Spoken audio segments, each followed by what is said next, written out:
Kape muna tayo. Para bili tayo ng ulam.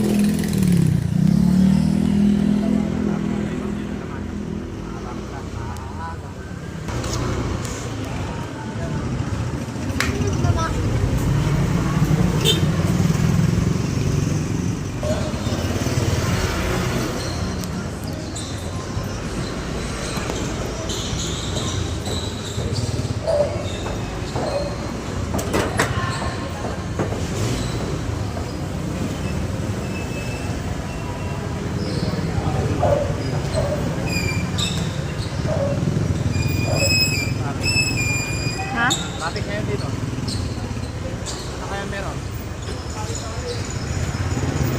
Ang pila dito ah. Daming tao. Kaya pinipilaan ng mga tao dito.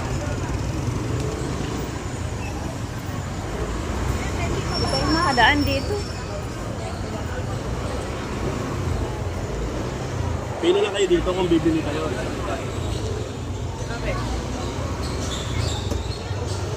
Sampo. Wala lang pila yan. Ayuda guys. Ayan yung 20 pesos. Ang mura-mura. Hindi kayo makadaan.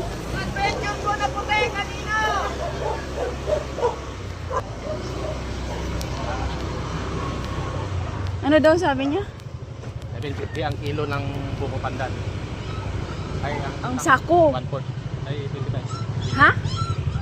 25 kilos. Yung? 25 kilos na bigas. 750. Oh, mura na nga yun. Mura na. Kaya pala sila nakapila. Di ba? Oo.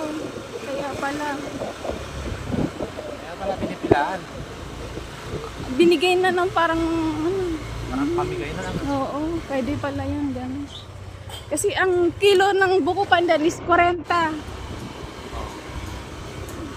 Pagka binili mo ng 25 kilos, yung isang sako. 10 kilos, 400. Oh. Yung 20 kilos, 100. Oh. 1,000 pala yung 1,000 yung tangkaban pagka per kilo. Oo, per kilo. Pero pagka katulad nun, 750. Ay, napakamura. Oo, sobra. Yun na yung pagsisikap ni BBM na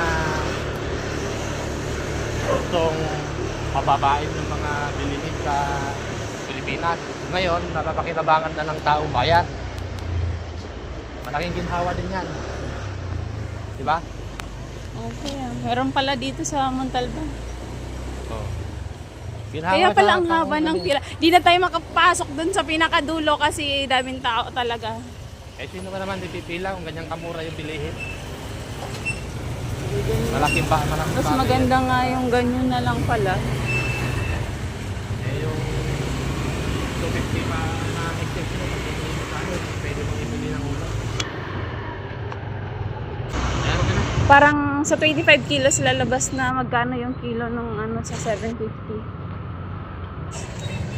Eh, bawasan po yung 250. Eh, nasa 35.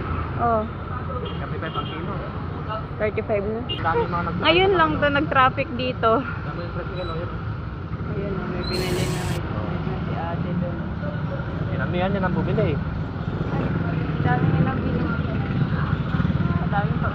Kasi baka pang pang benta. Eh, pang sarili mo mura-mura, di natuloy mo na agad. Hindi makadaan.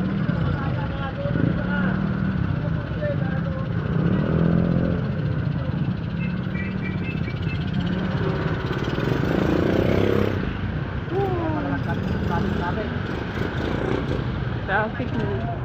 Haba ng pila.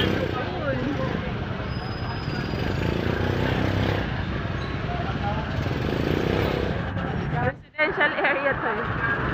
Haba ng pila. Mura-mura ang bigas.